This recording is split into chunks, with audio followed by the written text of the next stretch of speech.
when someone does look at it, it can seem really, really expensive. But when you sit there and really think about the impact of living at that inflamed state and what other underlying things might be going on, like what the costs are going to be later in life or what the cost is now. Like if you're not able to perform, if you're not able to be at your absolute best, like there's a real world cost to that like it's probably hard to calculate that, but it's, going from my own experience, like how much my life has shifted since having gone through that.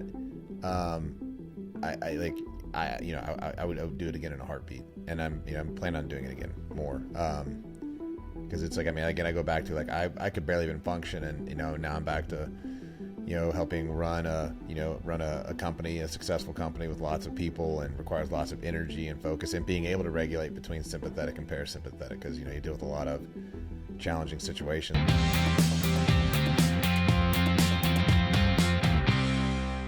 All right, man. Episode 19. I'm really excited to be here today. I'm Nate Hopkins. I've got Adam Lantelm with me, and we're really excited to have Sam Womack. I had the pleasure of being introduced to Sam back in October 2021, which I happened to personally be going through a really dark season where my health was in question. Was having a hard time functioning successfully on a day-to-day basis as a business owner and entrepreneur, struggling to be able to even just handle the responsibilities of being a husband and a father. It was a very, very rough season. I had a lot of questions. I was getting answers because I did have lots of specialists involved. At that stage, I had worked with functional neurologists. I had done blood work. I had, naturopaths, like, doctors working with me. I had other brain specialists that I had worked with, and still was not getting the level of healing and health that I was trying to achieve. And in comes Sam from a mutual friend that introduced us.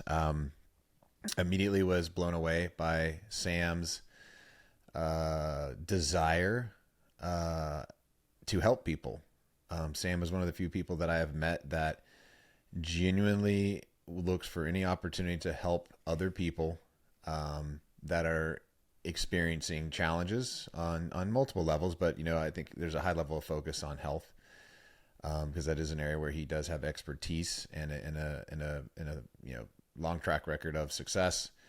But in general, like constantly looking to and eager to help other people, even if he does not get an immediate ROI on that. I don't think Sam sees it through the lens of there has to be, something along those lines. Obviously, we're all trying to do well in business and succeed, but you can tell when somebody's authentically, first and foremost, wants to help and impact people's lives. So that was one of the first things that jumped out at me about Sam.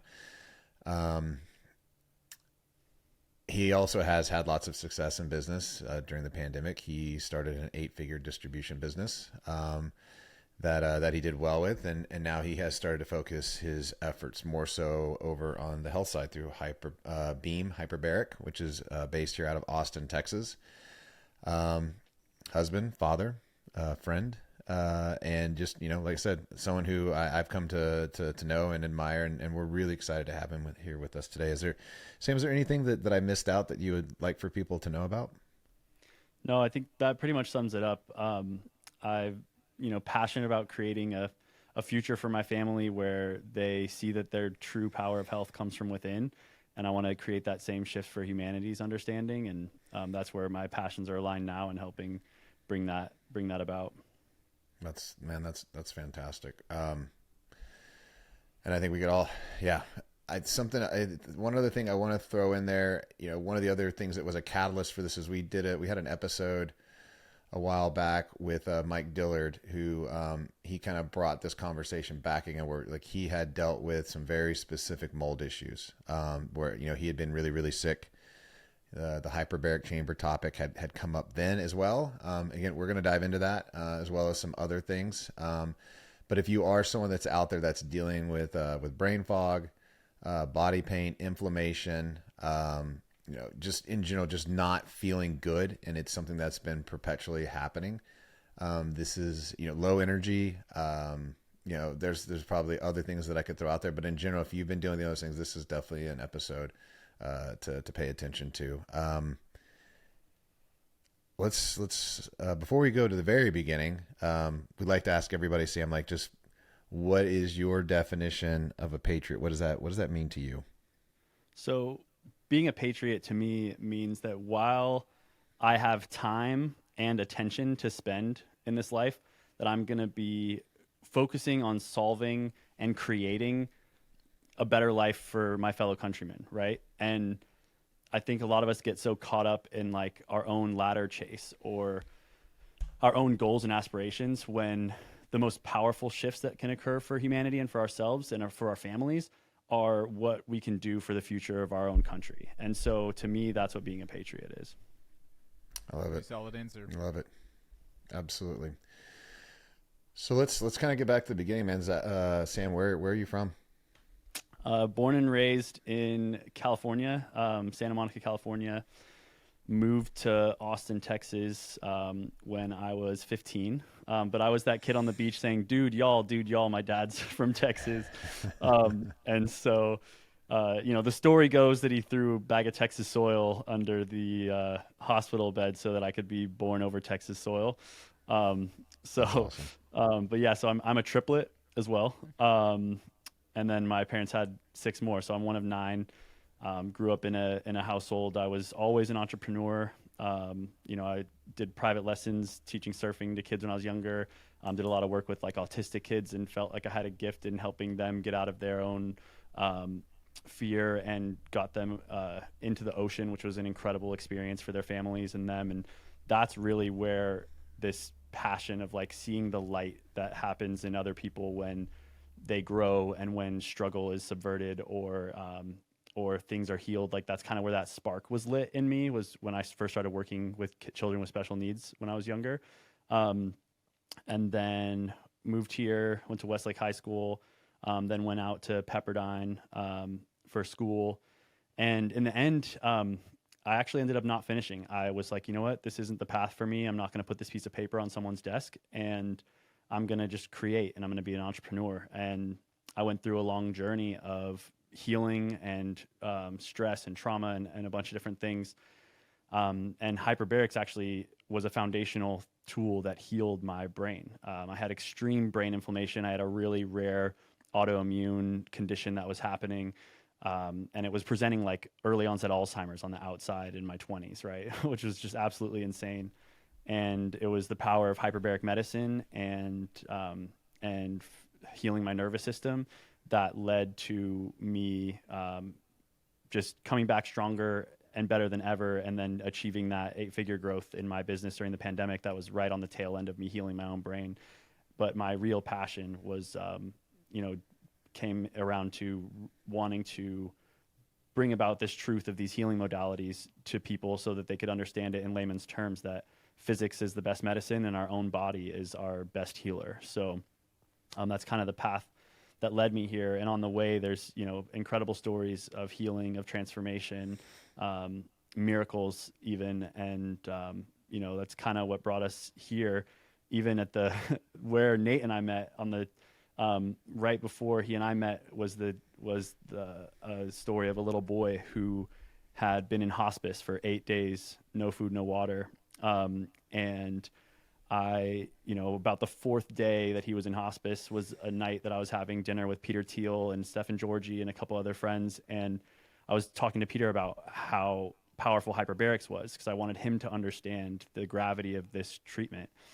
And after the dinner, a couple days later, Stephen calls me and he's like, Sam, can you help my friend's son? And I look at the GoFundMe and I see that he'd had an anoxic brain injury, lost his pulse during surgery. And the parents had made that hard decision that no one should ever have to make, and that was to let their son go, and I just can't imagine having to make that decision. And they were just, the dad was like feeling like his son just wasn't ready to go and that his son was trying to live. And I get the call and I've brought them out here. We put them up in an Airbnb and got them hyperbaric treatment and brought their son back. And when a father looks at you and says like, Sam, this Father's Day is different because you showed up, like you showed up and I have my son now, like that just changed everything for me. Like I was like, I have to do, with every fiber of my being, I need to work and move this ball forward to make this modality accessible for everyone. Because right now it's high cost due to the low availability and the expensive nature of the machines, et cetera. But that was like a real pivotal point for me with hyperbarics, like seeing it literally generate life and take this little boy who was, feeding tube and, head caved in from brain matter loss and just literally looked like almost like a mummy, just come back to life and be, eating on his own and, a light and a sparkle in his eye and his family feeling his presence there. And it just, and that's an extreme case of what we can do across the spectrum with this technology. So How do you mind me asking how he's doing now? so he's doing well. He's still slow in his growth, like size wise.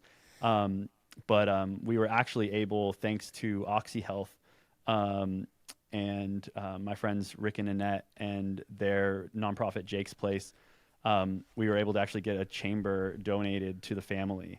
Oh, wow. Because they're living on a farm and the farm randomly happened to have a hyperbaric chamber, which was crazy. But the person that was like renting it to the farm owner had said, "Oh, I need it back or you guys have to buy it." And they had like a few days notice and she didn't want to tell Sayum and the family that they were about to lose the chamber.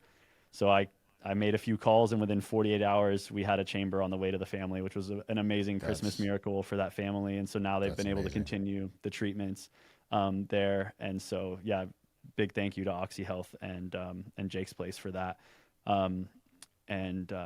Yeah, so he's continuing to improve, but from where he was, it's a tough thing, but the family's just grateful that he's alive and here and with them and that his story can be an inspiration to others. And it comes down to like, what if they had known sooner, right? What if they had known going into this, and what if he hadn't had to be there for 8 days, no food, no water, and losing brain mass that whole time, et cetera. And so for other families, like there needs to be this awareness of like, you don't have to let them go. There are options. There are things we can try. And it's not to build a false hope. It's to like paint a picture of like, it's common decency. It's human decency that like families should know that this exists. And that's kind of where my qualms with our medical system are, and we have to be careful, how we speak out against the powers that be and big pharma, et cetera. But at the end of the day, when there's something that based on foundational fundamental principles of physics works so well because of just the simple physics of it, and it's being kept from the populace, like that's a problem. So before we start really diving into specifics around the hyperbaric chamber, what so I know for me, like I was dealing with a number of things. Like I had a massive brain injury when I was 20 years old. I had been in a car accident, damaged, my pineal gland, and some other things as it relates to my actual brain. And then I had years of sleep deprivation. There was some, I think when I got COVID 3 times, that actually accelerated, or made some of the symptoms that I had with that worse, at the age of like 44, I think is when that occurred. So like I was dealing with long COVID, I had some other pre-existing things, where I'd had some brain damage, from traumatic injury where I was, had been knocked out from, hitting a windshield with my head at 65 miles an hour from inside the car. There was, I also had on top of that, I had that, the injury from the antibiotics that had been put on that had damaged my gut health and was causing a lot of problems. So those were all things that the hyperbaric chamber, and some a lot of dietary adjustments as well. But the real acceleration health did come when I took, did the hyperbaric treatments. What else? But so for anyone else is listening to this, like, so long COVID, is a category. Brain injuries is somebody who's had brain injuries is somebody that should be considering this, like mold injuries from having mold toxicity. Like, just what else could we list out right now for anybody that's listening that like you can just lay out for folks where like this would be something that they should be considering. So generally speaking, technically it's approved for 14 conditions by the FDA. And so Okay. as like a legal caveat, like I could technically can say, these 14 conditions are officially approved for treatment by the FDA. And that includes like carbon monoxide poisoning, like diabetic foot ulcers, and a host of other things that are, crush injuries, et cetera. But off label, your physician, and our physician can prescribe hyperbarics for a number of conditions. And when you look at a lot of the mystery things popping up today with nervous system, you look at any chronic inflammatory condition, you look at almost all disease states are caused by inflammation, right? And you look at over 90% of deaths are ultimately related to chronic inflammatory condition, right? And so when you understand the base principle of how hyperbarics works, you can look at what the downstream benefits are and understand exactly what it's going to be helpful for. And so when it comes to autoimmune conditions that are related to gut inflammation, when it comes to neurological conditions that are related to brain inflammation or limited circulation to the brain or circulatory issues, and you understand the physics of how hyperbarics works, it makes sense why those people see resolution. And so I would encourage anyone listening to do even a quick Google search or research, even with AI, ChatGPT, et cetera, on your condition plus hyperbarics and see the history. Because for the amount of research and case studies and stuff out there with hyperbarics combined with almost every ailment or every disease state, it's a wonder why it's not more widely accessible. And so can I dive into the basic physics to kind of explain those downstream effects? Keep it at a 10-year-old level because I'm a big dummy. So perfect. Okay, so I'll do this as simply as possible. So gas under pressure enters a solution. This is like Henry's law, right? You got a soda can. How did they get the carbon dioxide in? They put pressure and got those bubbles into the water, right? So think of those bubbles. That's the oxygen. Your blood plasma is the water. So we're going to put your body inside of a chamber. We're going to add some pressure by adding more air in there. And then the gas you're breathing in is going to be the oxygen. That oxygen gets perfused into the plasma of the blood, not just the red blood cell. So right now, as you and I sit here and we breathe in and out, we're exhaling oxygen that couldn't absorb into our red blood cell. Under hyperbaric conditions, that oxygen is going into the plasma, and plasma goes 5 times deeper into tissue than red blood cells go, because the red blood cell bumps and then plasma keeps going, and the red blood cell bounces back. But plasma keeps going farther into tissue. And that's where the magic happens, because oxygen is super anti-inflammatory. So it's reducing inflammation. Instead of you having to spend energy, like spending money on reducing inflammation of your own, the oxygen is reducing that inflammation. And then the limiting factor for ATP production, which ATP is a fancy term for adenosine triphosphate. Essentially, think of it as the energy currency or the money currency in the body. So your budget, like your money budget in your body, the limiting factor for that budget is oxygen availability. So if you take in more oxygen consistently, your body goes, oh, I don't have a budget anymore. Now I've got this unlimited ATP production happening because I'm giving so much more oxygen to my cells, and there's less inflammation, so things are starting to move faster. Now the body mobilizes other resources because it's got all this extra money. What's it going to do with it, right? So it mobilizes other resources, and one of those primary resources that it mobilizes is our stem cells. So progenitor stem cells out of the bone marrow. Stem cells are the core cells that do all the things in our body that rebuild tissue, rebuild neurons. And so you can have an up to 800%, 8 times your own circulating stem cells from 20 plus sessions of hyperbarics. And so what Nate experienced with his brain coming back online, his gut lining healing, a lot of that was driven by the fact that he did 60 sessions and got past that 20 session threshold, mobilized a bunch of extra stem cells, reduced inflammation. Those stem cells go to work healing the gut lining, healing the brain, rebuilding pathways. And then it also is shown through studies to increase microcirculation and increase vascularity throughout the body. So now, not only do you have benefit during the hyperbaric session and after while you have sustained higher oxygen in, but over time, you're reaping the benefit of having more blood flow throughout the whole body, because hyperbarics is driving the production of new blood vessels, and which increases new blood flow throughout the body.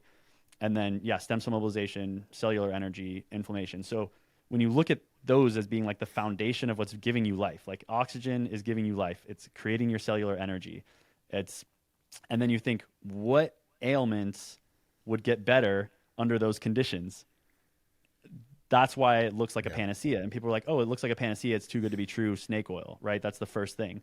That's why I want to impress upon people. This is simple physics. And simple physics should be understood as medicine ahead of what the science textbooks tell us that are funded by, pharmaceutical companies, et cetera. And that's where this simple understanding of the physics, and then making deductive reasoning, simple logical deductive reasoning on what the downstream effects are of lower inflammation throughout the body, increased stem cell proliferation throughout the body, increased cellular energy, increased blood flow, increased vascularity. And that's why it works so well. And one of the poignant examples of how strong hyperbarics is how fast it heals an acute head injury. So if you have a concussive event or a head injury and you get in the chamber within 72 hours of the event, after 3 to 5 sessions, you'll have 0 post-concussion syndrome. And we've proven this out in studies numerous times, 0 post-concussion syndrome. And all around the world, there's places where first line of defense for a head injury after they've cleared and stabilized the body is put them in a hyperbaric chamber, because they know this. But in the US, it's not approved for head injuries, and that's what leads to PTSD. That's what leads to the post-concussion syndrome and all these downstream effects for people's head injuries. And then it takes much longer to heal further away from the event, because you've got that cascade of scar tissue, et cetera, happening. And that's why I'm so passionate about getting this knowledge out there, because especially for our veterans in particular, there's no reason why they shouldn't all have access to hyperbarics. One, for the head injury, especially with the rate of suicidality. And there's a coalition called Treat Now that had 2 suicides out of 20,000 veterans who did successful full treatments of HBOT, which I don't have the numbers off the top of my head, but that's a way lower rate of suicide than in the normal veteran population. And it goes to show that if you can heal the brain, then you have this downstream effect of less suicidality and, healing PTSD and healing these traumatic brain injuries. And so that's one of the core examples of how it works really fast and is just, being ignored by society at large. I mean, and how much more effective would the medical, what they're doing medically for veterans, how many things that they would avoid by actually introducing hyperbaric chambers, earlier, in the process, when they're actually, in the active service of the military, they would perform better, they'd heal better, less problems later. I mean, the VA, how that would change things. Yeah, and I mean, then the most specialized teams in the military on the most clandestine branches, they have hyperbarics on the front lines. These guys, at the the special ops, the highest level, they're getting access to this technology from a performance perspective and a fast recovery perspective in the field. It's being recognized for small teams of surgical precision, but they're not taking that and making it available to the masses. And I think that the point of that is, once they make it available to all veterans through the VA, then regular people are going to be like, well, why don't we have insurance covering it for our TBIs or our PTSD? And then it's just a huge, snowball effect that affects big pharma and affects the foundation of our broken medical system. But the elite are using it. The elite, the top performers in the world, are using hyperbarics to reach peak performance. Elon Musk has a chamber in his garage, right? You've got Wayne Gretzky used one his whole career. No one even knows that, but I met the guy who owns his chamber and his old chamber and has it in his house in Dallas. And so like a lot of these top performers, LeBron James, the Kardashians have them, like they're trying to perform at their peak. They're trying to reach longevity goals. There's because you look at the downstream effects of the physics that I explained, and you see how not only is it good for healing and removing suffering, but if you want an edge, and the people who want an edge, they're turning to hyperbarics to give them that edge. Yeah, I've got a question here. Yeah, that makes sense. So first off, how long has hyperbaric technology been around? So Alexander the Great actually understood how pressure affects inflammation and pain. So he went underwater in a glass dome to achieve hyperbaric effects, right? Okay. And we're actually going to be the exclusive distributors for a new chamber coming out of the Netherlands called the Alexander. And it's based off that principle. And that's kind of their inspiration for designing it and naming it that, was that like even as far back as Alexander the Great, they understood pressure. There were hyperbarics being horse-drawn pre-automobile. There was hyperbaric technology, and because they morphine, pre-pain medicine, they knew that pressure was affecting inflammation. And then, before the, World War II, there was a hyperbaric hotel where the whole building was pressurized and could be controlled and modulated with pressure. And then they tore it apart to give steel to the war efforts. So like this technology has been around for a long time, and it's such simple physics, but then Western medicine just kind of stripped it out because it's too simple, right? And it's empowering the body to heal and prevent disease, not just be a Band-Aid that can continuously be monetized. Yeah, that was my second question, because my father's actually a general practitioner who practices functional or integrative medicine, and he's been doing that for 11 years. He was actually fired from 12 years. He was fired from his job working at a traditional hospital for a traditional hospital system. And even though he's been doing this for 12 years now, I have never heard even him talk about hyperbaric. And he's like he is at the avant-garde of the functional medicine movement, and he's got one of the largest practices in the Southeast. And I'm sitting here thinking, I'm kind of stunned that I've never even heard about this, because I consider myself to be pretty literate on what is against the traditional Western medical system and what the vested interests want. So, I mean, it's shocking to me as I sit here learning about this, like, that I've never really heard about it and what it's able to do. I've surely heard about hyperbaric, but I'm like, okay, that's kind of like an iron lung. That's about as much as I knew about it. Yeah. Well, here's the shocking statistic that like only 30% of doctors out there right now got like a 1-hour lecture on hyperbarics maybe during their med school. The other 70% didn't get anything on it.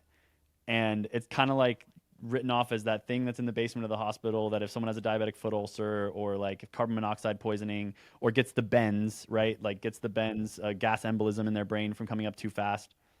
And they're like, oh, never mind all those case studies where the people who got in underwater explosions were put in hyperbarics to heal them from the bends of the gas embolism, but their burns healed without grafts. Don't pay attention to that. Like, we're just going to look at the fact they were healing the embolism. And it's like plain as day, like these people that got in underwater explosions got put in the chamber to heal the gas embolism and then didn't need skin grafts to heal the burns because the burns healed from hyperbarics. And like, but we're not going to, upset a $100 million burn industry by healing people without skin grafts, And you look at the base value of a sick human being in society, and that one of the number one commodities in the world right now is not just anywhere in the world, but in America. A sick human being in America is one of the most valuable commodities right now. How much? And it's sad when you look at it that way. How much is a sick person worth? Oh, I mean, over the course of their lifetime, it's millions of dollars of economy to in and around the healthcare systems, the Medicare, the Medicaid, the health insurance, all this stuff. And like the sicker, you look at cancer, you look at some of these drugs that are like $1,000 a pill, and you start understanding how this racks up, and you start understanding why there really isn't an impetus to understand this basic physics of healthcare. Right. Like the cellular health, like the cell is the underpinning of our entire body, and it's like, and it works in a lawful manner with elements and with physics. And so if we understood those principles, simple ones too, like, so I want to help re-educate our species on that, so that we can understand healthcare from a whole new perspective. Because like you said, even your dad, who's at the cutting edge of anti-aging and regenerative science and functional medicine, as is my mother. My mother's a physician. I had I'm, blessed to have worked with her for a number of years and learned a lot from her as I transcribed some of her notes and saw her healing patients. That's where a lot of my health background came from, is my mom. And it wasn't even her that came up with or saw the hyperbarics. It was a patient of hers that completely 180'd on his labs. And she was like, "What did you do? I'm good, but I'm not that good." And he was like, "Well, I went to that biological dentist, and he mentioned that you referred me to, he mentioned under his breath that I could knock out this tooth infection with a hyperbaric chamber, but there weren't any available." And so her patient just went and bought one, put it in his garage and got in it every day. And when he came back 3 months later for his follow-up, she was like, "What did you do?" And he was like, "Oh, I just got in this chamber." She's like, "You must have quit drinking." He was like, "Nope." And she was like, "What?" Like he was like knocking on death's door, you There know? you go, Adam. And that's how I can drink bourbon and she was, the whole day. There you go. Yeah. If you want to drink bourbon and still live forever, Yeah. right? No. And so, that was kind of where it came into my world, like through my family. I'm very grateful to my family for pioneering hyperbarics in Texas. And, my family's been running centers, and then I wanted to incorporate nervous system activation as well, because all the healing modalities in the world, all the medicines, all the plant medicines, everything else, if you don't figure out a way to also regulate your own nervous system, it's all going to go for naught. And I think one of the side reasons why Nate's healing occurred is he was doing, not only did he do 60 sessions, but he was doing 90-minute sessions as well. And 90 minutes in the chamber leads to a parasympathetic effect, versus 1 hour doesn't always get you to that parasympathetic effect. 90 minutes activates your parasympathetic nervous system, which is the opposite of our fight and flight sympathetic, get away from the bear. And our society kind of our culture engineers us to be in that state of fight or flight so that they can profit from us. Because in fight or flight, we're insecure. In fight or flight, we're afraid. In fight or flight, we need to buy solutions to ease our pain. When we're at peace, we're content. Economy isn't generated by a content human being, right? Like more, that's how they're generating economy. And so, but that's not, and it also is how they're generating disease, right? Because chronic inflammation comes from stress and cortisol, and that more all the time. And so we have something called peace on demand. That's what I was going to ask. And yeah, sorry. Well, let's say before we go into peace on demand, and I definitely do want to talk about that. How does the hyperbaric chamber? Because I think that there are a lot of people right now. I mean, we have seen mental health take a massive dive, or we've seen the problems with it increase massively. I was actually just talking to a teacher recently, and 40% of the kids in her school right now are testing on the level of needing to be in the special needs program. Now, obviously, not all of that has to do with anxiety and social anxiety and the things that have, that we can attribute to what, kind of was created during the pandemic. So obviously that plays part of the role. Some of it's the fact that a lot of those kids didn't get the educational they needed during that time period. But whether we're talking about kids in school, or I can't tell you how many people I know that prior to the pandemic, they didn't really have anxiety. They weren't having like this problem of being able to control like that fight or flight. And I can, that's very real for me, because mine was so bad that like, if I was even trying to go to sleep, like all of a sudden, right as I was about to go to sleep, something would hit me and I would be pulled out of the sleep and I would borderline be having a panic attack. Or I would just randomly have them, like I'd be just on a normal conversation and it would start to set in. But I have talked to so many people that like are sharing that, that they're having these types of problems now, where like they're getting panicky, like they can't calm down. Yeah. What is it about the hyperbaric chamber that actually does help with that? So essentially, when we go back to like those core methods of action where it's reducing inflammation in the body, when inflammation is reduced, pain is reduced, and that's where you get more towards like homeostasis, where things can get in a balanced place, get to a place of more comfort, and lower cortisol. Pain and inflammation drive cortisol as well, cortisol production. And cortisol is pushing you into that over-energized, over-anxious state, into that sympathetic response. Also like, oh, there's something wrong, I need to fix it. Like the body's screaming, hey, there's something wrong, we need to fix it, we got to survive. And it's kicking you into survival mode. So hyperbarics reduces that inflammation, increases circulation, and in the chamber itself, that extra oxygen availability going to the brain, going to your organs, going throughout your body. That extra oxygen availability is signaling the body of, oh, we're at peace. Like we have all the resources we need right now in this moment. And so that's why even just one session, if you're in a highly anxious state, like you can start to feel that relaxation effect because the body itself isn't feeling so starved for resources. But what I believe is happening over time with hyperbarics that leads to more and more parasympathetic activation is that continuous like creation of safety, right? And that continuous creation of a support that's not negatively impacting the body. Because when you take medication, like say you take a benzo or, you know, alcohol or something else to like force that parasympathetic state, that's also seen as like a stressor from the body, like as a toxin to get out, right? And so it's just a short-term Band-Aid. But when you have a foundational support of something like hyperbarics that's shifting your nervous system and giving you resources that are analogous to what like, or the exact same resources that the earth is giving you, right? And that you can give yourself through breathing, but just under a pressurized environment, it's not toxic for you. You know, yes, oxygen can be overdone. You don't want to stay in the chamber for like 3 hours at 2 atmospheres, you know, but done properly, it's very low risk, period. And to kind of go along with what's happening in the brain, and I'll try to keep this as like simple as possible, but everyone knows about norepinephrine or adrenaline, right? Everyone knows about dopamine. Everyone knows about serotonin. That's what we focus on for the brain. Like, oh, dopamine is my reward. You know, serotonin helps me feel happy. Like I have serotonin dysregulation. We have these serotonin recepting drugs. All of this focus is put on like dopamine, serotonin, adrenaline, norepinephrine. Those are only 20% of our entire neurotransmitter capacity, like of our neurotransmitters in our brain. The other 80% is glutamate and GABA, right? And people are like, wait, what? Like most people haven't even heard of those, right? GABA is responsible for peace, relaxation, for parasympathetic nervous system activation. Show me someone that's chronic fight or flight. Show me someone like in your position, Nate.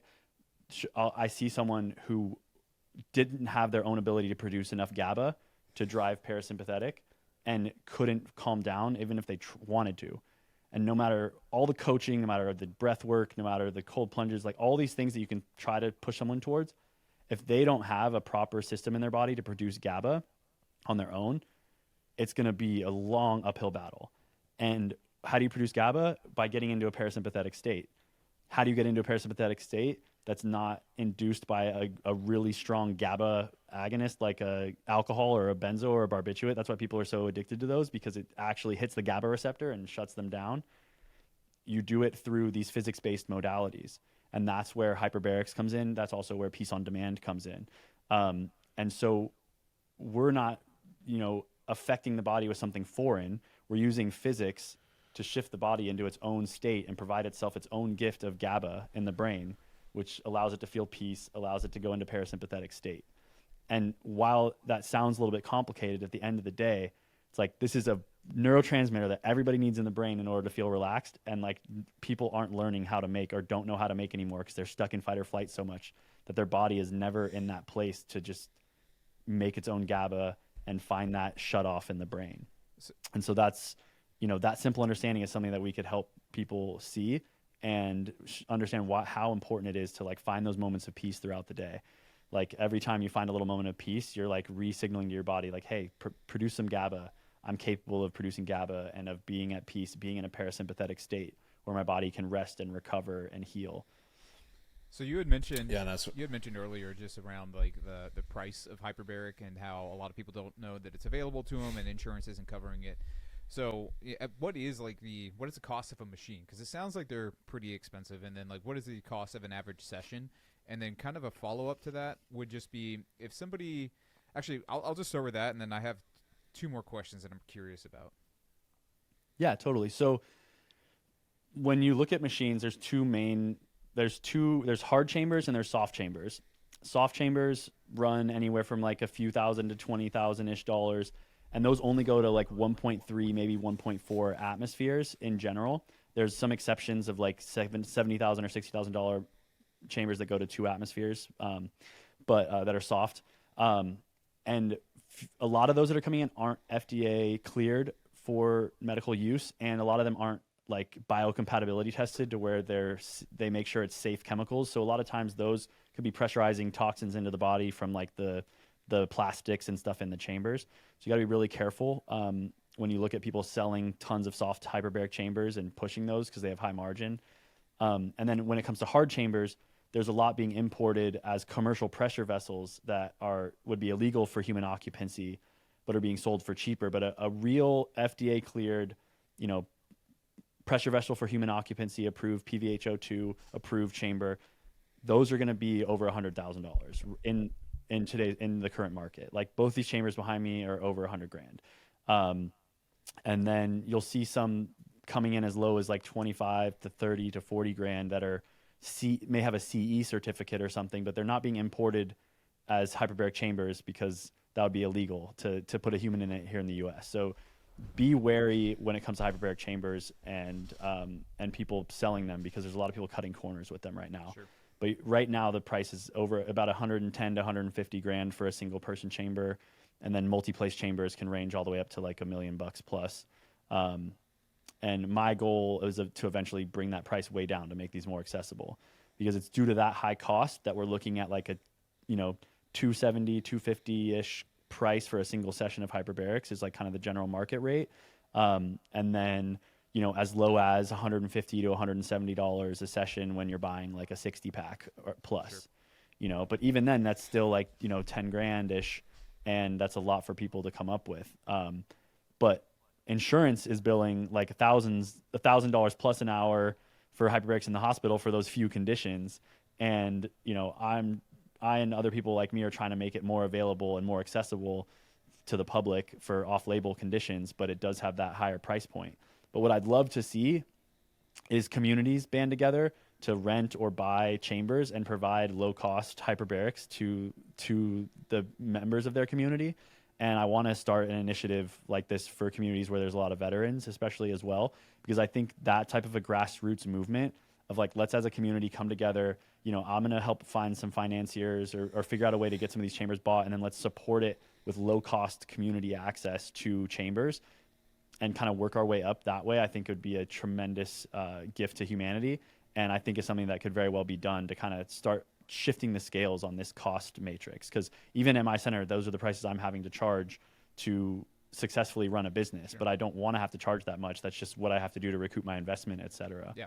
Yeah, so the second question was more around, like, let's just say a person, or I'll say it this way, what you're describing seems phenomenal for somebody who is dealing with chronic health issues or somebody who's just looking to achieve peak performance. So if you're the kind of person who doesn't really deal with a lot of stress in your life, unless it's like self-induced, so working out or, just working really hard in your business, and you don't really feel like, hey, I need to fix something, what would be a good recommendation for that person to go and do hyperbaric? Is it like, hey, if you do this once a month, you're going to do a great benefit to your body as well as for your mind? Or is it something like you really should just invest in 10 sessions because 10 concentrated sessions inside of a time frame is going to give you maximum benefit? Yeah, good question. So a lot of it relates around the specific goals that you're trying to achieve, and depending on the state of the individual. Because a lot of people think they're in really good health, but they're still sympathetic, nervous system dominant, and using a lot of cortisol and dopamine to go power through and succeed. And they may not realize that they're holding on to a lot of toxins, and they get in the chamber for a few sessions and they start having detox symptoms and realize, so it all depends. It's very individual on what a certain amount of sessions will do for you. But I'll start at the top. So like a lot of people that are looking for like cognitive performance enhancement to the max and longevity enhancement to the max, they'll start with like a 60 session protocol of 90-minute sessions at 2 atmospheres because of the Shia-Fradi study that showed lengthening of telomeres, increasing the Dundon pace, and other anti-aging and cognitive performance metrics, right? And then for people that don't want to go for 60, oh, sorry, what was that, Nate? I was just say for those that don't know what telomeres are, I would love for you to explain that. Maybe keep going, and then if you want to circle back to that. Yeah, totally. And so then you look at people that are looking for, performance boost in athletic events. Like they'll do one session right before an athletic event, which has a similar effect to blood doping because you're saturating your plasma with oxygen increasing the oxygen availability to the muscles throughout your event, and you're going to perform with an edge. So there's a lot of athletes that'll use it right before an event, and that's where even one session can make a big difference. If you're looking for like systemic shifts in your performance over time, then you do want to be looking at getting 20 sessions in as tight as time frame as possible to get that endogenous stem cell boost, and then continuing on. There are protocols that show that even twice a week or once a week, but will have some long-term benefits.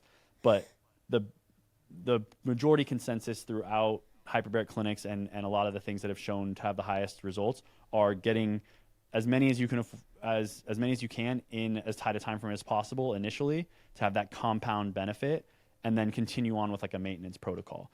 But you look at some of these athletes who've used them their whole careers, they were in it 5 days a week their whole career, maybe took a few weeks off sometimes here and there, but like they saw the continuous benefit of it. And while I know that that's obviously not financially achievable for most until we bring the price of these down, there's a broad range of where it could work for you. But I would say for the individual, come in, experience it, get a 10-pack, get a 20-pack, whatever's in your wheelhouse, and see how it affects you, and go from there. And we also offer like lab testing pre and post to kind of show what shifts occur in the body. We look at wearable health data metrics to see how their sleep is shifting. Everyone, like a side effect of hyperbarics is better sleep. Everyone has better sleep with hyperbarics, but it makes sense because your body's in lower inflammation. There's lower cortisol happening.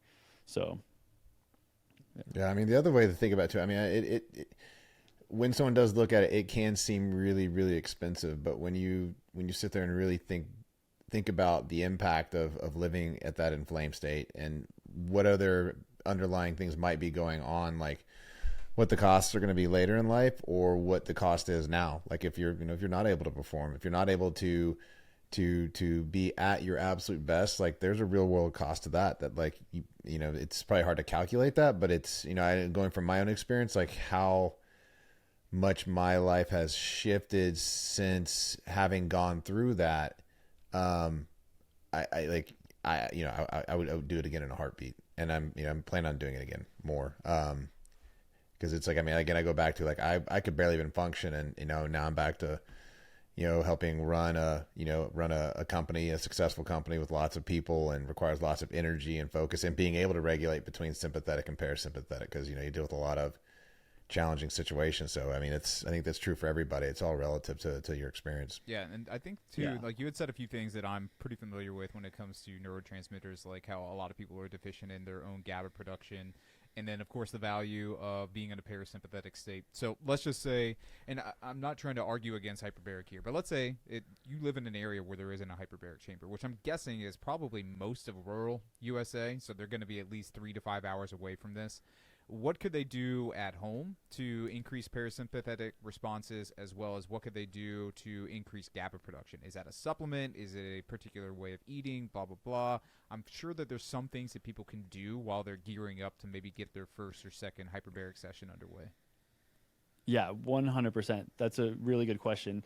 So one of the primary building blocks of your entire neurotransmitter system, and especially with GABA, is going to be magnesium.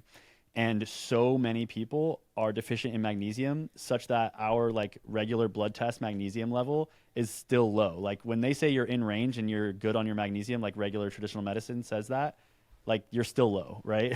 And so everyone can benefit from more magnesium. And the issue is education on magnesium, and then all these supplement companies that are pushing these magnesium supplements for these benefits, but they're cheap quality, they mess up your gut, you get the, either way, you're constipated or the runs or whatever. Yeah. Like people like, oh, I've tried magnesium. Like, hell no, like that stuff messes me up. That's why I recommend upgraded formulas. Barton Scott, he's a chemical engineer, and he, I have no paid affiliation with him whatsoever, but his magnesium is like super small. It's nano stabilized magnesium. So no matter how inflamed you are, no matter how jacked up you are, it goes straight to your bloodstream, straight to the brain, and leads to the production of GABA, like immediately. And that's he did a clinical trial on his magnesium where his baseline was doctors who were already taking their favorite magnesium for sleep. So like doctors already taking their favorite magnesium, whether it's MagTech or any other high quality magnesium, and they all saw like 20%-ish increase in sleep quality and a lot of different metrics. And because that's how confident he was that his magnesium is so unique. And so I recommend checking out the upgraded formulas magnesium and seeing the difference it makes so fast, because magnesium is one of those foundational core minerals in the body that's so important for sleep, for mood regulation. Another one is L-theanine. So L-theanine is the active ingredient in green tea that's not stimulating. And you also can't really OD on L-theanine. And so I'll test that out. There's a Horbach. They're always sold out right now because people are finding out about L-theanine. But Horbach, Horbaach, I believe, is a brand on Amazon that sells the 400 milligram pill for 5 cents a pill. So it's like a steal. Everyone else is charging 6 times that amount for L-theanine. So it's super affordable. Or just buy the bulk supplement powder of L-theanine and take a little quarter teaspoon scoop. You're talking about the brand bulk supplements, right? Yeah, the brand bulk supplements. Yeah, because they used to have a 500 milligram pill, and as soon as L-theanine started skyrocketing in popularity over the last year or so, they stopped selling a 500 milligram pill, went back to just 200s and a higher margin. So but they'll still sell the bag of powder, and so that's the most efficient and cheap way. So I would say if you're on a budget, get L-theanine into your diet ASAP, get magnesium into your diet. But not a magnesium that's going to mess with your gut. So either upgraded formulas magnesium or MagTech, I would say, is the second best magnesium out there by Natural Stacks. And what forms are those? Because a lot of people are going to be taking the glycinate or the citrate or something like that, which are constipation or the runs. Do you know what MagTech and upgraded formulas, in case those are out of price range for others? Yeah, so upgraded formulas is a nano-stabilized form that's not just one of your typical forms. Right. And then MagTech is actually a combination of quite a few, but the MagTech is also smaller particle size as well. So it's easier for the body to absorb. And so your upgraded formulas, you won't find anything on the market that's similar to it, because his process, he's the only person that nano stabilizes minerals in this way. And he has a host of other products, and that kind of goes along with my philosophy of physics as medicine, along with the balancing of the elements in the body. So Barton has this concept called periodic law, and he's writing a book on it, and I'm super excited for it to come out, but basically showing that the elements interact in our body in a lawful manner. And so when you put manganese or any of these other minerals that are important for cellular processes, and you give them to the body in the right amounts and balance, your health just kind of works itself out because your cellular function corrects itself, right? And so for people that don't have access to hyperbarics, maybe order a hair mineral analysis test and see where your minerals are deficient, and then look at supplementing the right minerals in your body, even bringing in some potassium, et cetera. All these proper electrolytes will help your body feel at more peace and not in fight or flight. And then breath is one of the most powerful tools that we all have with us every day. That's what I was about to ask. I know breath work is some square kind breathing of and all that. Yeah, and honestly, any breathing that's encouraging you to reach a calmer state with that breathing. So it could be regular breathing. It could even be a 3 second in, 3 second out calm breath that you're focused on. Or a breath where you're holding your core tight and then breathing in and feeling that you can breathe in all directions and be relaxed, but with holding your core tight, and recognizing the power that comes from your breath being able to hold your spine straight. Just tapping into your breath is something that's so powerful, and it's something that we're not really given as a gift from society, because our breath is so powerful. Let's not all understand the power of our breath, because then we'd maybe have an easier time with life if we did, And so I'd love for parents to be teaching their kids to be intentional with their breath. And even me, I've only become intentional with my breath over the last couple of years. And that helped me in amazing ways with, so any app or any breathing program, or, even just Googling some different breath activities. And it doesn't have to be crazy intense, like fire breath or Wim Hof breathing or something intense that's stressful for the body. Focus on breathing that brings you calm and peace. Got it. And then getting out in nature, I know it's cliche, but putting your feet on the ground, on the earth, there's innumerable studies showing the negative ion exchange from the earth and how calming that is for the nervous system and how much that reduces inflammation. And so honestly, the things that are free for us are some of the most powerful tools to direct our healing. And those are all still founded on those principles of physics that I was mentioning, like step on the ground, allow the negative ions to come into the body, allow that to structure the water in your body and reduce inflammation. And you've got a magic combo. So, and in terms of any other things, hydration is key as well.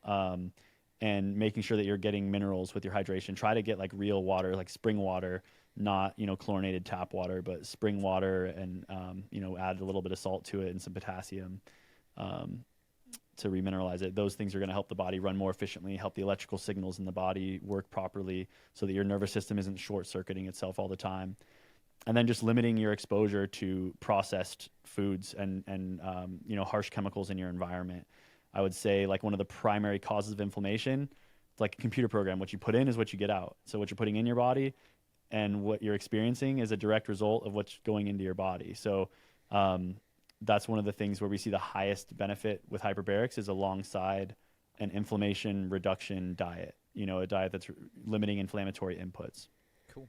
Well, what about cold plunge, Sam? It's a stressor, so, Nate.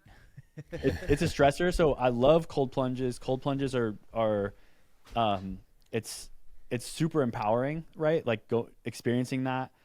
So empowering and such a great tool. I'm a big proponent of hermetic stress, but when you're really sick, hermetic stress can work against you.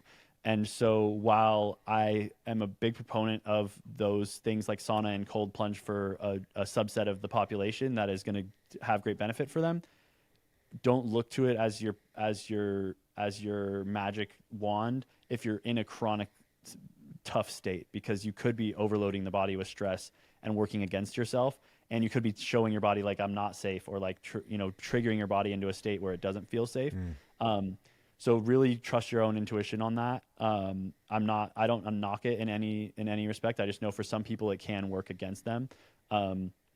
But cold plunge is an incredible tool as well. Same with sauna, etc.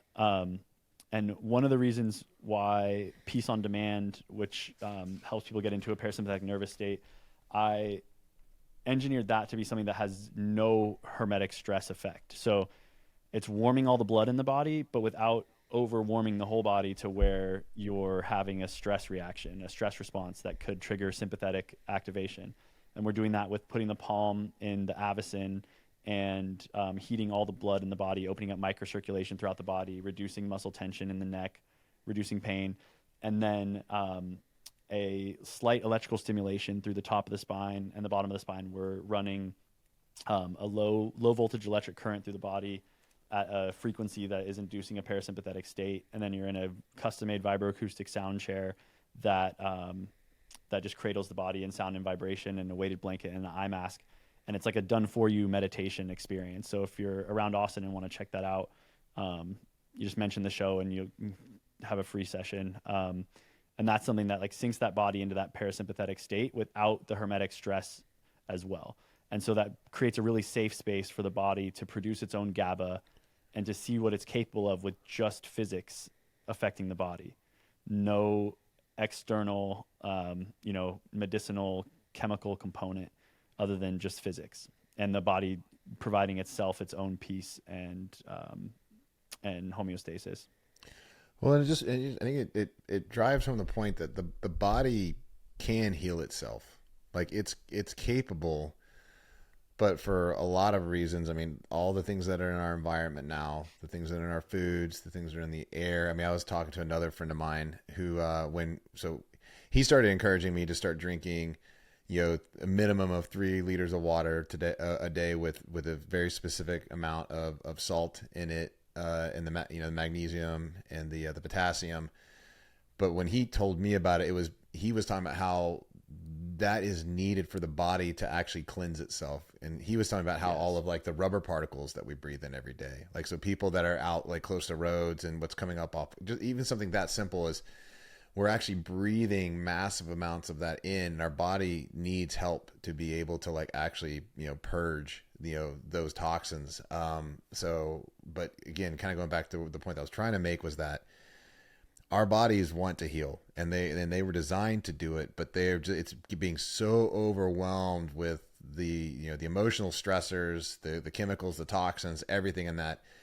Sometimes it just needs an extra boost, and the hyperbaric tank and the piece on demand are things that actually enable the body to really, it gives the body additional support if it's really beaten down. Yes, exactly. You're spot on with that. And look at it as like permission. Like if you're in fight or flight and you're running away from a bear, where are your resources going to go to? They're going to go towards survival and all the blood to your extremities, to your muscles, like pumping, high blood pressure, high heart rate.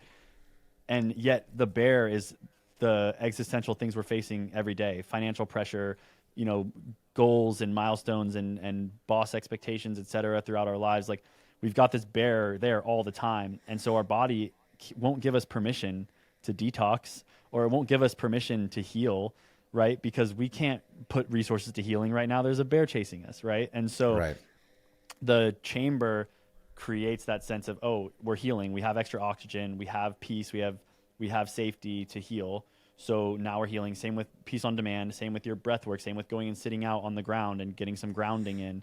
Those are all things where you're showing yourself that you're safe and that you have permission to start healing. And so I would look at it as that. If you take one thing away from this, is like, give yourself permission to find some peace and to heal. Because in that moment is your body's going to make the GABA, and you're going to start reinforcing this pattern of like, oh, I can heal. My own body can help me heal. I'm safe, those things. But yeah, you're absolutely right, Nate. So, and something else too. I mean, so you've kept kind of pointing back to people giving themselves permission to separate, to have like designated healing, recovery, rest recovery time. And I don't, though it has become a more popular thing lately, at least in our circles, because we all run in entrepreneurial circles. We've all been looking for, edges for years. I mean, gosh, I go back to 2000, 15, 16. I mean, I was like self-capping paracetam with choline, and like, I was literally making my own neurotropics. Like, my wife was like, don't do that outside. Our neighbors are going to think you're a drug dealer. I'm like, well, I'll do it inside in the kitchen, I guess. So that's better. But, so, I think it's very common to us. But for those that aren't being exposed to that regularly, like we are, I mean, taking time to go outside and be in the sunlight, to walk on the ground barefoot, like you're talking about, to breathe, to literally just to separate. And I think our lives used to have that naturally built into it, but that's not the case anymore, because like we carry, this little thing with us everywhere we go now. And it's like, if we're so programmable from a habit standpoint as humans, that we can very quickly, I mean, it takes as little as 30, 40 days to like be, I'll use an example. Like back when I got really, really sick, where I think the first time I got COVID, I was literally in bed for 30 days. I didn't have a problem with watching Netflix prior to that. Yeah. But after being in bed for 30 days, like it took me a legitimate 60, 90 days to like wean myself off of like how I had developed this dependency on watching, just sitting there and watching Netflix. And so that could be the case for any of the apps that are out there, and like email and all of this, the stimulus that like, drives that getting stuck in that fight or flight. So it's, for everyone listening, like be intentional about building that separation back into your life, where you can purge yourself from some of these stimuluses that are at the source. Could be. Yeah, and I don't think it's an extreme thing to say that giving yourself permission is something that you really need to prioritize, because like if you were in a relationship where there was abuse, like the thing that everybody's going to tell you to do is to get out of that relationship, and it's really hard to do that. It's really difficult for lots of people to remove themselves from a relationship which they feel is vital to their existence, and yet when they do, like that's when they're able to prosper. That's when they're able to restore health and sanity in their lives. And so I think having a well-formed analysis of what could possibly be causing issues in your own life is one of the first ways to experience some kind of healing. Now, I do want to return to the hyperbaric, because I think it's such a fascinating technology and how physics can play into healing, but I think like Nate was saying, and you were saying, Sam, if you're not willing to do that, I mean, you could probably get in the hyperbaric chamber a bunch and you're still going to find that healing is not available to you unless you're actually allowing yourself to move from a place of dishealth and out of homeostasis into a state of health. Yeah, definitely. You hit it right on the head. And I think honestly that's why we encourage get as many in as tight a frame as possible as you can, because that sets the pace for the individual. If you're just saying, oh, once a week or twice a week, every other day, they're going to be right back in their same pattern. But if you have that forced pattern of like, oh, parasympathetic, calm, I'm not focusing on a bunch of other stuff, I'm just here receiving healing, that sets the pattern up for them, you know? And so, yeah, no, you're absolutely right. Yeah. And I mean, to get 60 sessions in, I mean, that's it. There's commitment there. So, and anytime you're committed to something, you start making other decisions that are consistent with that. Cause that's a serious, not just a serious, I mean, I don't think 10,000 for literally restoring your health and being able to live your best life, $10,000 is, well, not an insignificant amount of money. It's more than worth that investment. But you look at how, when you make that type of decision, when there's that level of commitment, you just, again, based on the way that we work, the way that we think, the way that we make decisions, you start making other decisions that are consistent with that decision that you made. And so you only do more things to further support, the ultimate goal that you have. Right. Yeah. Yeah. The lifestyle shifts come right along it. Cause it's like, yeah, if you know that continuing to eat the inflammatory inputs, all the sugar, is going to work directly against the healing that the hyperbarics is bringing, and the hyperbarics is feeling good, maybe you're eating crappy the first few days still, but the hyperbarics is helping you feel better. You're like, wait, okay, I'm going to maximize this by actually listening to what they said about limiting inflammatory inputs, But yeah, and I think that, this all of what we're speaking to and the reason why you, the listener, are here is to like learn things that'll motivate you to create a better future for yourself, right? And to inspire action for yourself. And I think at its foundation, these concepts of like physics affecting our health and, cellular health being so important, and looking through health with a lens of our own body being able to heal itself. Those principles I think are really important for all of humanity to grasp in a stronger manner. And so I actually just founded the Human Beaming Research Institute. And so we're going to be raising funds to do research to prove these exact principles and to show beyond a shadow of a doubt that combinations of modalities and physics-based modalities are driving these changes in healing, and to show the power of the human body to be its own healer so that we can consciously evolve into higher functioning human beings that have a better future ahead of us, and really amplify the human experience to one that is far greater than what all of us could imagine, because of where we're kind of stuck with our current limitations of understanding. And so the Human Beaming Research Institute will be pushing that forward for generations to come. I had a question on the stem cells. So you had mentioned it was 20 sessions or so above 60 minutes causes 8 times circulation of stem cells. Was that a... Yeah, 20, 90-minute sessions. Okay. Yeah. So with stem cell treatment in general, like are they just directing it into a very concentrated area, and that's where you get that direct healing? Like if you're going to get it on your knees, your back? Yeah, so in those cases, they're directing it, right? And they're putting a bunch of stem cells into a localized area. But there's also stem cell treatments where they're injecting stem cells into the bloodstream so that they travel all throughout the body for like chronic immune conditions, et cetera. And at the end of the day, stem cell treatment is effective. There's a lot of great research around it, but those are what are called exogenous stem cells. Those are external stem cells that come from outside the body. What we're talking about with hyperbarics is endogenous, so internal, your own stem cells, so which are going to go.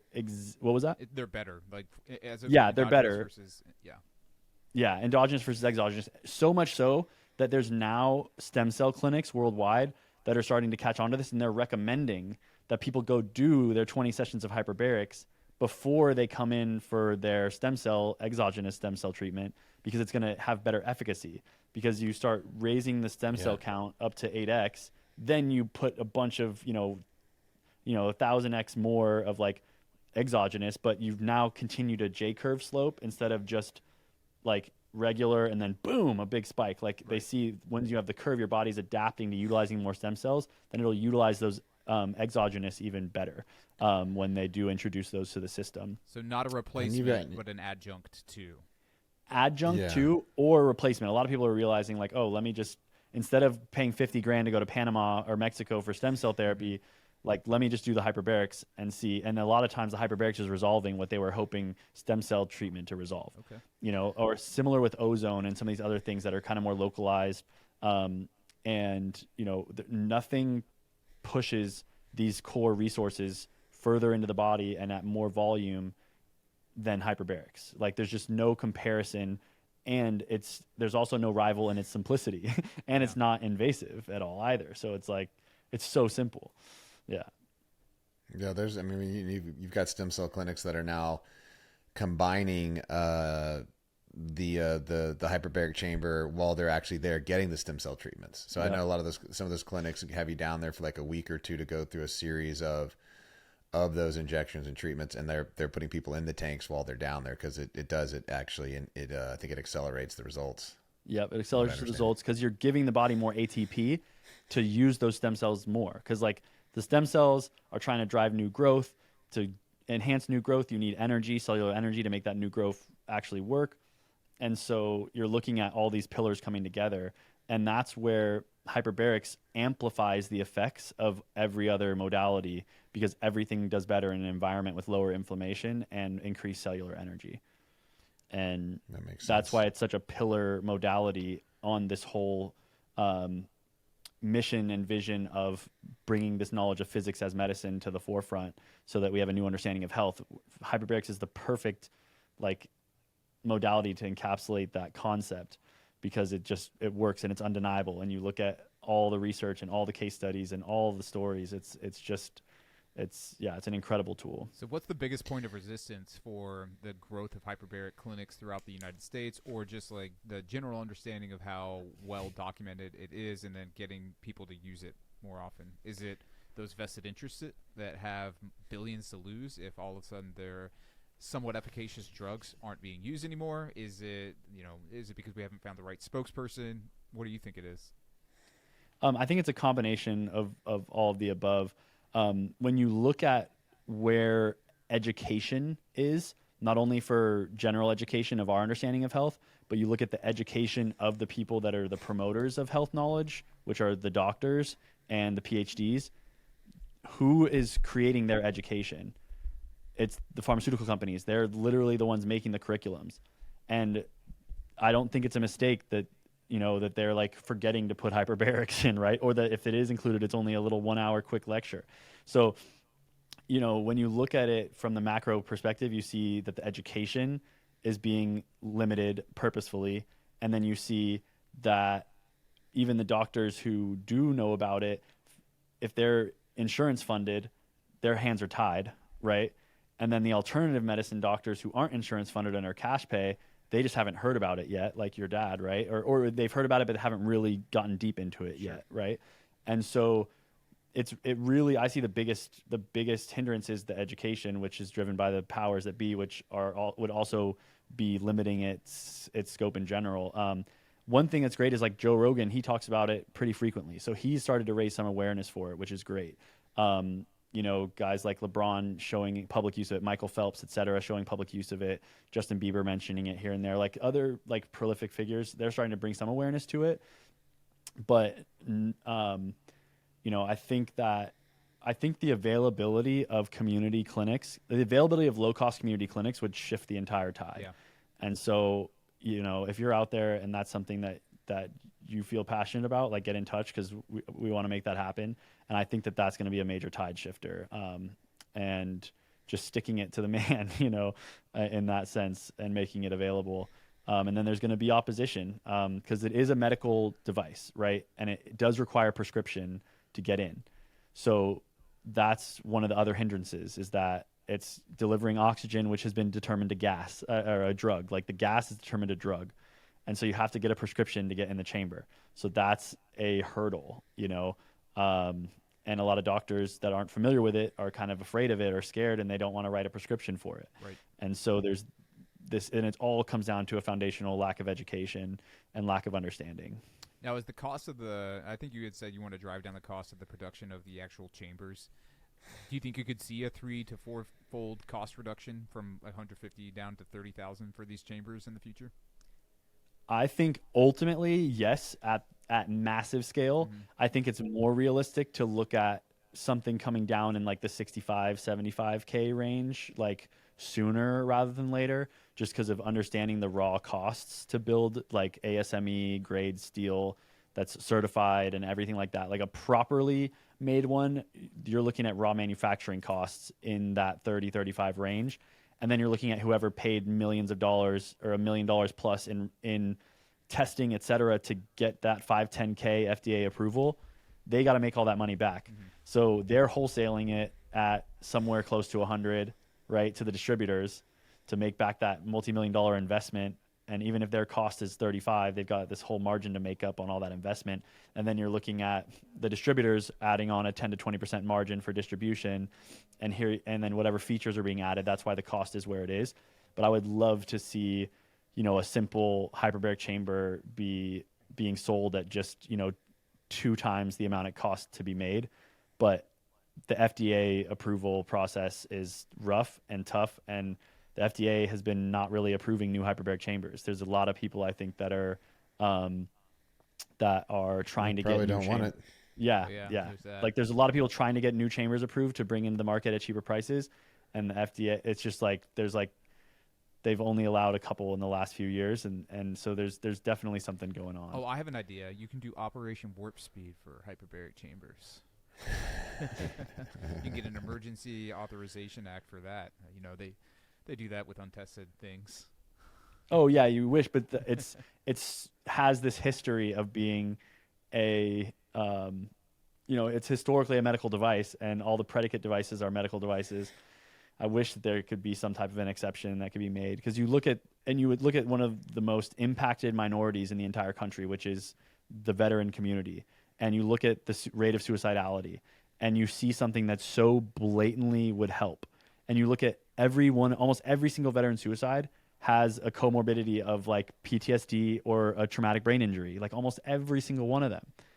And it's like, we're shouting it from the rooftops. There's been a bill stuck in Senate forever. There's a lot of powerful people trying to push this forward, and it's just being met with resistance. And then some VAs are like, oh, we'll approve it. And you look at how much the state funded for hyperbaric, and it's like 30 grand or something, right. Like paltry. And it's like, so they're trying to check a box. But what we really need is an individual or a group of individuals with, large amounts of financial resources to shift a grassroots change. And I think that grassroots change would happen with hundreds of community clinics, where we just provide a chamber and then have the community clinics pay what you can, type of thing, and just get the stories going like crazy, figure out some model to bring the cost down and bring access to the people. So that was another question. Like if somebody like Wayne Gretzky has one at home, or LeBron has one at home, are they getting a prescription every time they're using it, or do they have some kind of release to where they're able to access it without a doctor? Yeah, so you don't need a doctor to run it necessarily. You can self-treat in a hyperbaric chamber. Legality speaking, like when we sell a chamber to someone for their home, we make them sign a waiver saying that they have a prescription from their physician, and then oftentimes that's like a write-off for them health-wise, because it's for their health. But like they have to attest to the fact that they have a prescription for that. And sometimes manufacturers will request a copy of the prescription to make sure that they're like legally giving it to an individual to self-treat, and then we make them go through a training to self-treat. So you don't need a prescription every single time, but it's supposed to be a prescription that's clearing you for the use of that drug, which is oxygen, right? And then under a pressurized environment above 1.3 atmospheres, that's technically a medical procedure as well, according to the FDA and according to most state medical boards. And so even if you were to try to treat someone without oxygen, without supplemental oxygen, just hyperbaric pressure with regular ambient air, that would still technically be considered a medical treatment, because you're putting them above 1.3 atmospheres in a pressure vessel, which our legal code designates as a hyperbaric and medical treatment. So it's kind of unfortunate. Well, I want to make sure and go get a prescription before I go scuba diving next time. I know, and that's the wild thing about this is you look at some of these people who've gotten addicted to scuba diving in the best way, right? Or you look at these scuba diving instructors who look like they're so young or like they've just been doing it forever. Scuba diving is essentially hyperbaric therapy. Yeah. You're under pressure, you're breathing in pure oxygen. People feel great after scuba diving. Like, especially do a few days of scuba diving in a row, you feel amazing. And that's because the pressure of the water and the pressure you're under is driving that oxygen into your plasma, and it's simple physics. Yeah. It's amazing. So with the clinic model, would it be kind of like the pain clinics of the Oxy days where you've got a doctor right here writing scripts and then the hyperbaric chambers on the other side? Or is it something to be, there is a hyperbaric chamber accessible to the community, and then doctors in that community are now aware of it. They can just write prescriptions as they see fit when people come in? Yeah, so essentially, and we actually have the tools now to help entrepreneurs do this if there were entrepreneurs out there who wanted to help and assist with this. But essentially, you have to run an MSO model where a physician is directing the care and directing the application of the hyperbarics and like taking personal responsibility for the hyperbaric treatment, since it is practice of medicine, and then have an MSO, management service organization, that like pulls the profit and pulls, because they're the ones, like the entrepreneur is investing in the equipment, right? Mm-hmm. Investing in getting the business set up, and then has to work alongside the physician who's providing the care. And that's how they can take the money out of it without breaking corporate practice of medicine guidelines. And that's another hurdle, is that like just any entrepreneur can't just go open up a hyperbaric therapy center, because then that would be corporate practice of medicine, right? So you have to have a physician that's overseeing it, but a physician can refer to another physician, right? And so say, for instance, at our center, our physician, Dr. Julieta La Roca, she can write scripts for patients here, but she can also another physician in the community, for the community model, so to speak, those other physicians can write scripts for anyone in the community to go in there. And as long as the person has a script, they can get in the chamber. And the main reason you have to get a script is because we want to do like a quick ear check to make sure that you don't have like super inflamed eardrums or like a current ear injury. And then we want to listen to the lungs and do a lung history check, because those two things are where there could be risk. Like, you wouldn't want to put someone in the chamber if they already had a collapsed lung, right? So there are a couple very minor risk factors that like have to be assessed ahead of hyperbarics, which is why it does make some sense there. But with the right trained staff, you don't need a physician on site at all times by any means. You just need a certified hyperbaric technician, which is an easy certification to get, and operating the chambers, and then under the purview of a physician. So it's a fairly easy thing to set up, and we want to empower other people to set these up as well. And if you're an entrepreneur, like I said, there's still a way to be able to earn a return on your investment through helping provide this service to communities. Is there any other like instant disqualifications for somebody, like any other conditions or diseases? There's a few like cancer medications, and a few like very specific types of medications that would be a complete contraindication, just due to the central nervous system stimulating nature combining with hyperbarics. And when you get extra oxygen with those medications, it like spikes certain things in the body that we don't want to happen. And then, there's a list of contraindications, but it primarily surrounds like lung history and like certain like COPD. You got to be a little bit careful of. If someone has like asthma or seizures, like you want to know when their last asthma attack was, and we don't want them holding their breath as you're depressurizing, because that can be a risk factor. So anything that relates to like breathing issues, we just got to be careful with, or have close containment with. Or if someone has seizures or epilepsy, you want to have a caretaker in the chamber with them, just due to accessing them while we don't want them thrashing around or having a seizure inside the chamber. So certain things like that. But in general, it's a very accessible treatment modality with very little contraindications. For those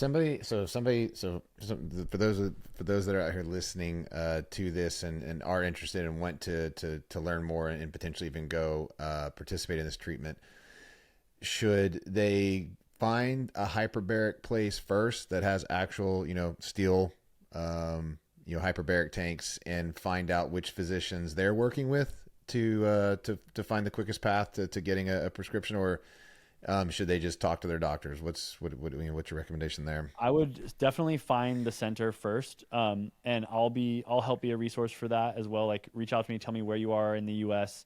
or even worldwide. I can tap into a network of centers, and I'll help you vet which ones are the proper ones. I've done this plenty of times where I help make calls around to ones in an area and figure out who's doing it right, and then who's not. So I'm a resource to help you find a center around you.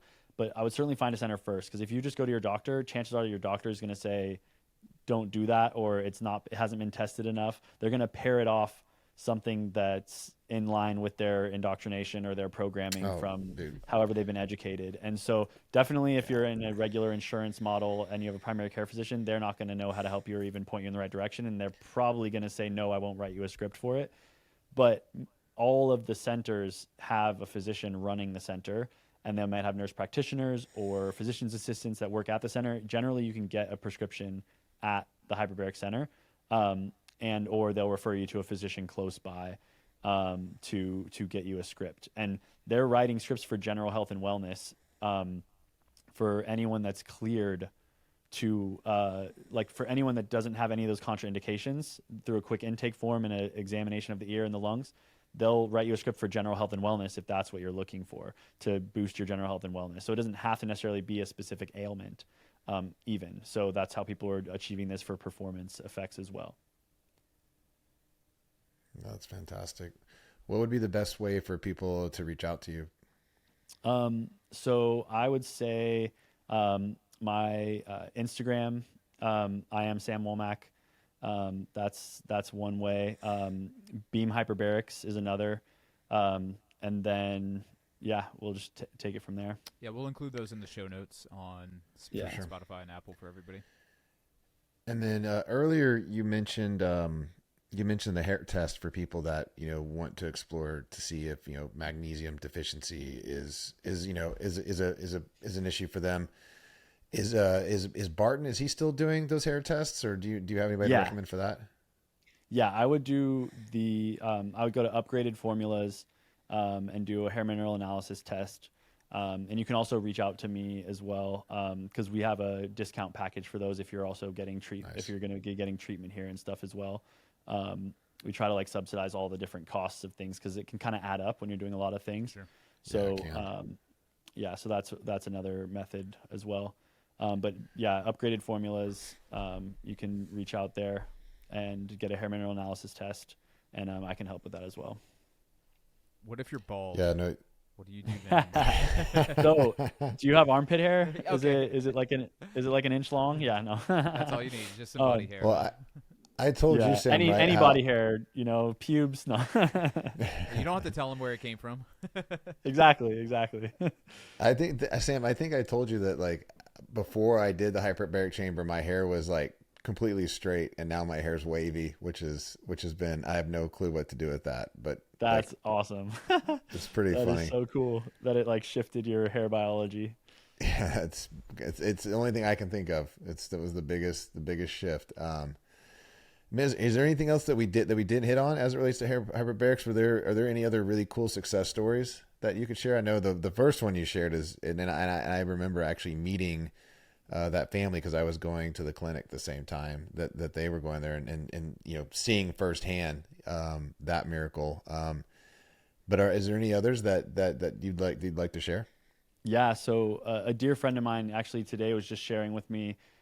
He owns a few chambers, and he had given a chamber to one of his friend's parents, and they've been using it for the past year, 5 days a week, and a complete reversal of the Parkinson's that one of his parents was experiencing. Yeah. I was like, no way. Of course, this is anecdotal, and I'm not promoting hyperbarics as a cure for Parkinson's. No, but it just, you look at what the foundational causes of Parkinson's are, and chronic inflammation, and low GABA and other things like that, and you see how downstream effects would impact that, and so much so that now we're looking at seeing how we can fund some research specifically for those cognitive degenerative diseases. because you look at like we're about to undergo like the largest wealth transfer in history, and you look at like what's happening as people age out, and like the number one negative factor that's affecting like any wealth manager or family offices, you know, all that is the cognitive health of their patients, right? Or of their clients rather. And you see what something like hyperbarics could do to extend that curve or reverse that cognitive decline.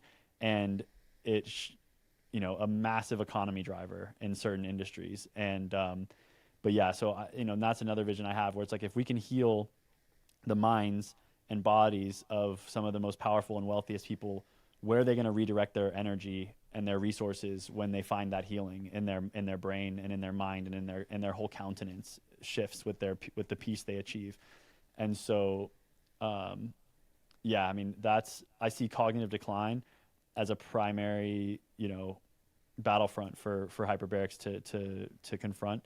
And then, you know, looking at like instances of Crohn's disease or, you know, other like severe autoimmune that have a chronic inflammatory component and are just making people's lives like super tough to endure, and seeing what's happened for them after long-term hyperbaric use. You know, there's miracles all over the place. Just do your research. It's technically risky to even like try to talk about some of these stories because it could be construed that I'm associating those stories with my brand, and that's why it's like we can't even like market off-label uses of a medical device. Sure.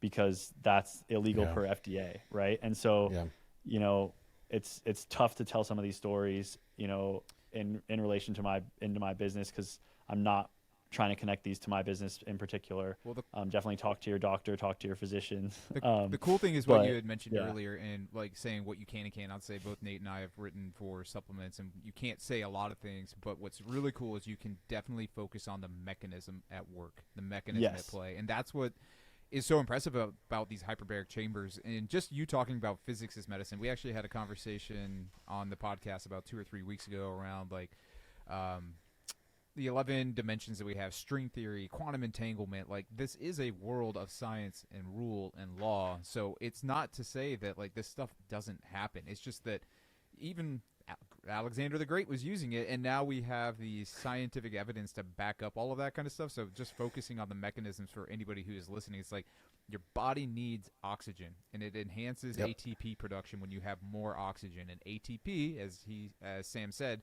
is that cellular currency. It is energy. It allows you to thrive. And so, like, if you just understand that, then you realize that getting in there can do a ton of things, even if Sam's not allowed to say, oh, well, you know, like, it has done this, it can do this, it can't do that. Like, just understanding the mechanism here and how powerful it is, it's like, what, where else are you going to get that? Nowhere. So that's where something like a hyperbaric chamber is really helpful. Oxygen and pressure. 100%. Yeah, it's so beautiful. And then just also understanding that mineral balance, like what Barton's promoting through upgraded formulas, that like just balancing those core elements in your body can just equalize your cellular performance and bring homeostasis to the body and shift so much. Like, you know, I've seen so many people just their sleep transform literally overnight off their first dose of magnesium, that their body can actually absorb, you know? Yeah. And so, yeah. It's funny because you said element, and I'm actually drinking Element Tea, which is an electrolyte for those of you who are wondering. There you go. Not the best magnesium, but tastes great. Yeah. I can attest to Barton's upgraded magnesium. I've been on it for I think 3 years now. Cool, I'm gonna get it. Yeah. And it's the bomb. It's been a game changer on that front for sure. Yeah. Thank you, Barton. Yeah. Shout out Barton. No. And it's funny because my wife and I were actually taking his products for like 2 years before I ended up meeting him, and now, you know, we're working on some stuff together. But it's like I was a committed diehard fan customer way long before I even met or knew the guy.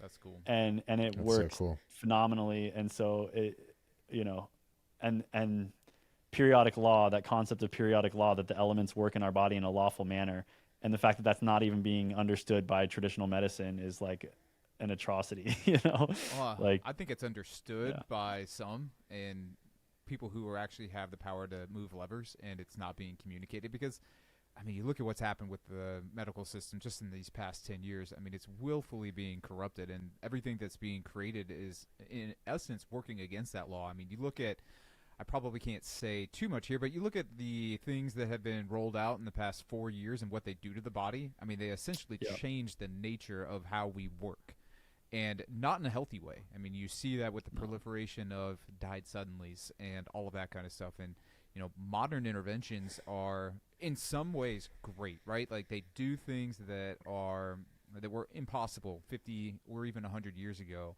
but with great risk, and with also the probably the lack of understanding that there are ways to heal without other kind of pharmaceutical interventions. And of course, like that's putting people's livelihoods in the crosshairs, and by livelihoods I mean like their wealth, right? So it's unfortunate, and I think that's when we talk about being patriots, it's like it's speaking out against that. I mean, ultimately, it's injustice. Yes, it really is. It is injustice. It's taking away our freedom to express our own power to heal and to thrive. Right? Like we're literally being robbed of our freedom to heal and thrive because of the systematic, misinformation and bad education. And that's why I think it's so important for us to understand these basic principles for sure. Yeah. So I'm really grateful for you guys providing a platform for that and providing a space for patriots to gather and really work together to create a better future for our children, for humanity as a whole, and to help bring some healing and restoration to a species of humanity that's been, just raked over the coals for profit, harping back to that high commodity value of a sick human being. We've got to subvert that somehow. And I believe that this is the way. And you look at how the supplement industry is come under fire a lot by the FDA. Of course, there's charlatans out there pushing for sure BS stuff. Of course. But then you look at there's powerful supplements that were natural that have been like pulled from the market, made illegal, NAC, relegated to pharmaceuticals. Yeah. Exactly. Like because of the power it has as a supplement, and big pharma's not getting their cut or their rake on the pot, and you see this happening, and it's like that should be a basic human right. Like that's another thing. I believe that it should be a basic human right to understand the full state of your own health. So I envision a world, maybe it's 2 years from now, maybe it's 5 years from now, but it's gonna happen, where it's a basic human right to have your blood work, your genetics, and your whole health map just right in front of you for free.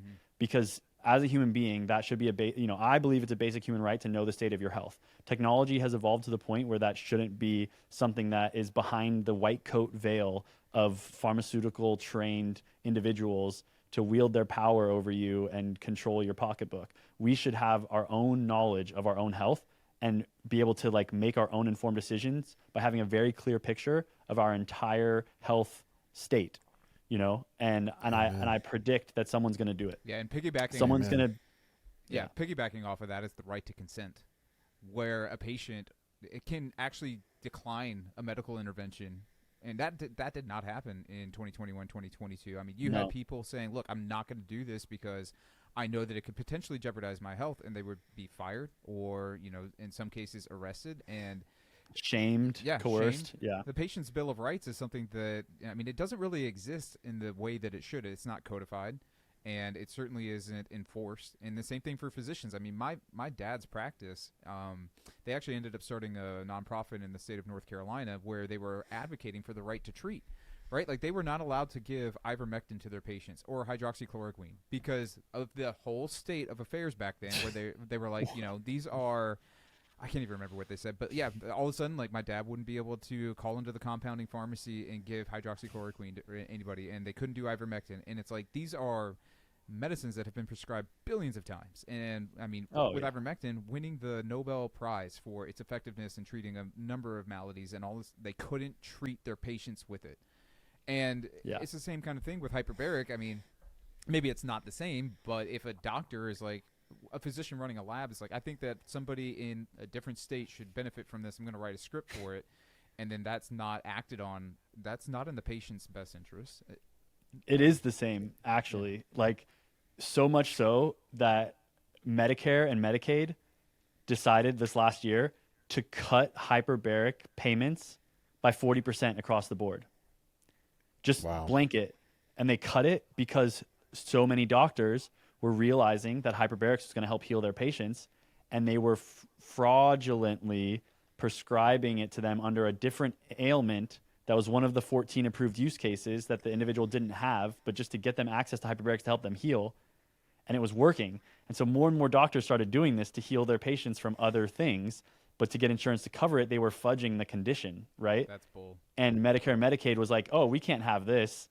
And so they've just blanket cut funding by 40%, said, hey, let's figure it out, because they had this huge uptick in receivables for hyperbarics because it was actually working. Sure. Oh, you know what? And so, yeah. What's insane about so now that? it's putting hyperbaric places out of business. So rather than like, let's expand, let's expand like the conditions that are covered by this. No, we're just going to cut it. Well, we're just going to cut it. And even more insane is Medicaid and Medicare taking care of people who are in disadvantaged positions. I'm guessing the actual approved uses, one is like diabetes, ulcer care. Like that's probably one of the top uses for that, and they're going to just go ahead and cut payments. So that means like people who actually need it for the approved uses aren't going to be able to get it. It's going to be harder for them to get it as well. Or the business who's providing it is going to get less of a payment for that condition. Crazy. And like so now certain conditions, hyperbarics is like, or like the Medicare and Medicaid are like, oh, we'll only reimburse like 100 or 200 per hour for that condition. And it's like, the way that those medical facilities are set up that are running on $1,000 an hour reimbursements, et cetera, and the levels of scrutiny and other things they have to have, like they need, it just messes up their economy too. So there's hyperbaric, and that's where we're in this sweet spot right now, where if we build the right group of people with the right resources together, we can kind of pick up a lot of these chambers, used hyperbaric chambers that are going on the market right now from these centers shutting down because of this action, and almost like rise like a phoenix from the ashes and have this grassroots community push for centers that are more accessible. And I think that the time is now, while there's more chambers available that are coming available because of this happening with Medicare and Medicaid. So it's kind of like a perfect storm for the truth to rise victorious. Sure, and I think if you could reduce the cost from what you're saying is around like an average of $200 to $250 into the $100 range, I mean, I don't think many people are going to balk at that. That's what they pay for a chiropractor or a massage or something like that. I mean, and not to say that chiropractic is useless, but it's like that's not even that's something you could just walk in and get. It's not a quote unquote medical treatment, and if you could get it for $100, a hyperbaric chamber treatment in a couple sessions, like 20 sessions for $2,000. I mean, that's great.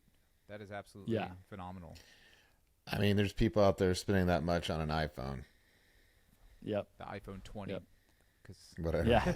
And Nate brought up a really good point. Like him saying like, what's the cost of not realizing these truths for your body? Sure. Not even necessarily saying hyperbaric. Like hyperbaric's one thing, but your cost for not recognizing what's actually driving your cellular health and what's actually driving the state of your body and your nervous system, that cost is so high. So high when you look at what the lifetime of stress and the lifetime of all of this is going to lead to. I think about what would have happened when I had that car accident when I was 20 and I had that massive brain damage. So like I wasn't on Adderall or Vyvanse or any of those things prior to that car accident. And fast forward, I'm at the University of Texas and like all of a sudden I'm experiencing, ADD and distraction at levels I'd never experienced them before. And I got prescribed, Vyvanse, or at the time Adderall, which later became Vyvanse, which, that then became a 20-year, deal that ended up turning into addiction. And, the person that I guess all the challenges that ended up being created because like the Adderall and the Vyvanse like actually masked other conditions that came from that brain injury that could have been diagnosed and treated much earlier. Basically what I'm just saying is like, if that had been a treatment that was standard, like, oh, this kid just had like a massive car accident. He's got massive brain trauma. We need to put him in the tank for 40, 60 sessions. He'll be good. And like, I probably would have never ended up being addicted to Adderall or Vyvanse. Yeah. And you think about that 20 years because because I have had good insurance and I haven't had good insurance, as part of like, being an entrepreneur. And if you don't have good insurance, you're paying, especially if you've been on something like that for a while, like you're going to pay $350, $400 a month for that medication.